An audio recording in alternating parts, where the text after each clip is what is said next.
the same unwilling hero or I didn't plan it this way, but I wound up being a hero anyway.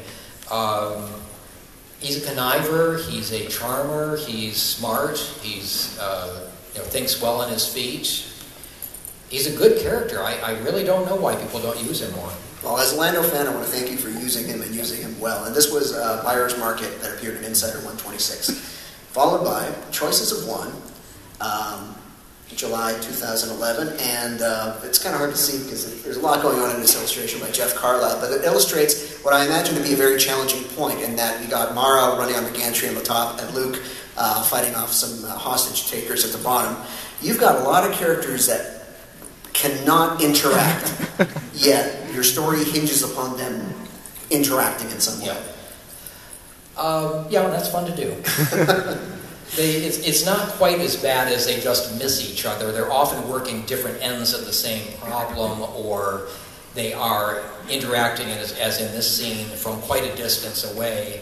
And you may have noticed I put red lighting in this area, which is going to mess up his idea of the color of her hair. It's just going to skew everything, so he's not going to recognize necessarily that the redhead he's going to meet in Heir to the Empire is the same as this person he met back then.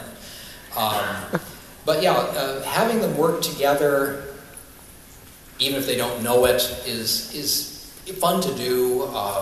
You're right, you have to be careful you don't run into continuity problems, and it always makes the editors nervous when I try something like this. Well, in addition to Mara and Luke, you have Thrawn and Pelion working together, but Pelion can't know of Thrawn just yet. You know, so that's an interesting fix for that.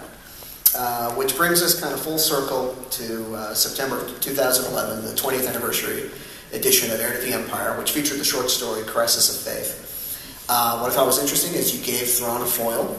You kind of had him earlier in Choices of One, but I was surprised to see that you resolved basically his fate in this one. And I imagine I know the answer to this. It seems like there's a lot more story there between these two. Oh, they were at it for quite a few years. Obviously, from Choices of One, which is right after New Hope, or a few months after New Hope, all the way to a year before Heir to the Empire, and the story bridges the gap between Allegiance and Heir in many ways.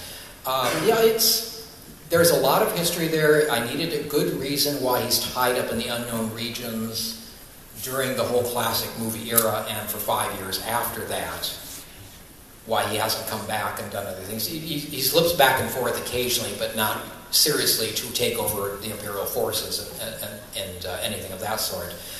I guess what I'm asking is if a short story outlet like Insider or someone said, Tim, we need a 500-word story about Thrawn and Nuzo Ezra, do you have that kind of in your mind ready to go?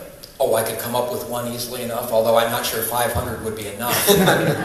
These two, in fact, a little-known fact, which I will tell you all for possibly the first time for most of you, one of my techniques in coming up with names sometimes is to take a word and shift it one letter, the consonants, one consonant down the alphabet, vowels, one vowel down the alphabet. Often this comes out with garbage, but it sometimes gives me a place to think about. Nuso Espa, if you backtrack the procedure, is Moriarty. Many people have mentioned the connection between Thrawn and Sherlock Holmes. Well, Nuso Espa is Moriarty. Now, well, I have fun with it anyway. I'm looking at the clock. We only have a couple minutes left, and you're wondering, well, we're not going to hear about the book that I really want to hear about, or I'm not going to get a chance to ask Tim the question I've been waiting to ask. We do have a panel tomorrow as well that looks into the future of Del Rey Publishing, during which we are indeed going to talk about Scoundrels. And my intent as moderator of that panel is to give you guys as much Q&A time as possible. So I wish I could tell you that I planned this perfectly, that we're ending right now with this book, but it's just the way the luck of the draw is, and I encourage you to come back to the panel tomorrow with your questions. But with just a couple minutes left, if you could tease us with any sort of information about Scoundrels. Well, the quick description of Scoundrels is Star Wars meets Ocean's 11.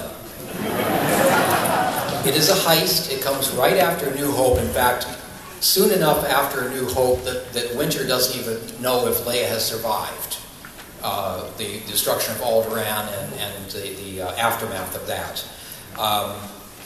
So it's within a couple of weeks, enough time for Han to lose his reward to the pirate as depicted in the early Marvel comics that came out right after the first movie. So it's one of those, you do not need to know any of the expanded universe. If you're not familiar with the expanded universe and you're afraid of jumping in, this is the perfect one to jump in on. You need to know Han, Lando, and Chewie, and that's really about it. They are going to hit up a Black Sun Sector Chief's impregnable safe with the 11 of them. In fact, my original title was Solo's 11, and they were afraid Warner Brothers would get annoyed. So which I didn't understand. Solo, you've got trademarked, 11 is a number. But you know how lawyers get. Yes. And that pretty much brings us to time. So I'm glad we were able to go through all of your Star Wars works. And I please do encourage you to come to the Del Rey panel tomorrow with your questions, and we are going to talk more about Star Wars. Thank you very much, Tim Zahn.